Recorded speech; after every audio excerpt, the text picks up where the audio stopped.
Hey there, Wellness Warrior! Welcome to Ascending with Alana. My name is Alana Vera, and on today's video, I'm going to share with you how to make an easy, raw vegan tomato gazpacho soup. That was a little bit of a mouthful. I love this recipe because it is super simple. It only requires 4 ingredients, and so all you need to do is chop and blend. If you're new to my channel, I'm here to help you with everything self-love so that you can rediscover your inner light through plant foods, creativity, and emotional wellness.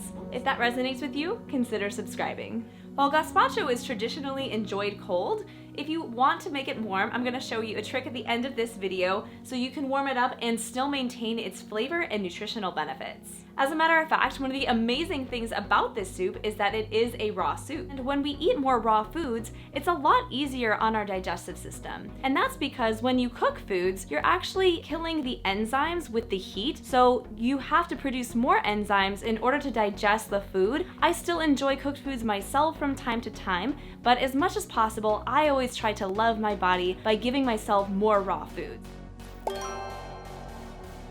For this recipe, you will need approximately 3 to 4 heirloom tomatoes for 3 cups, 1 apple, I personally like Fuji apples, for about 1 cup of chopped apple, 1/2 a teaspoon of fresh ginger, and approximately 1/4 of a teaspoon of curry powder. If you don't have access to heirloom tomatoes, you can absolutely substitute for another type of tomato. That said, I absolutely love the taste of heirloom tomatoes. They're actually bred more for their taste as opposed to conventional tomatoes, which are bred for their strong skin so they last longer in transport to the grocery store.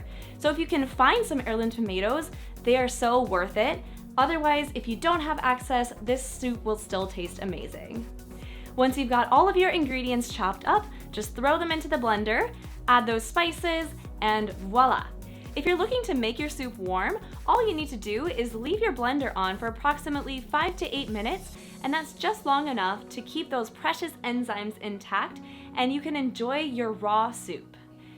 Like I said, you guys, this recipe is so easy, it's so tasty, and it's so simple. So if you try it, please let me know what you think in the comments. And go ahead and take a photo of your recipe and share it with me on Instagram. Tag me at Ascending with Alana. I would love to see what you come up with. Thanks again, you guys, for watching. I hope you enjoyed this video. If you'd like more videos like these, be sure to click the subscribe button and hit that bell icon so that you're notified of any new videos that I share. I am going to be sharing so much more self-love tips and recipes for you, so there is so much more coming your way. Once again, my name is Alana Vera, and I will see you in the next video. Bye-bye. By the way, if you are loving this apron, you can purchase it at my Redbubble store at the link in the description below. There you'll find my line of clothing and accessories imprinted with positive affirmations to keep your vibe lifted.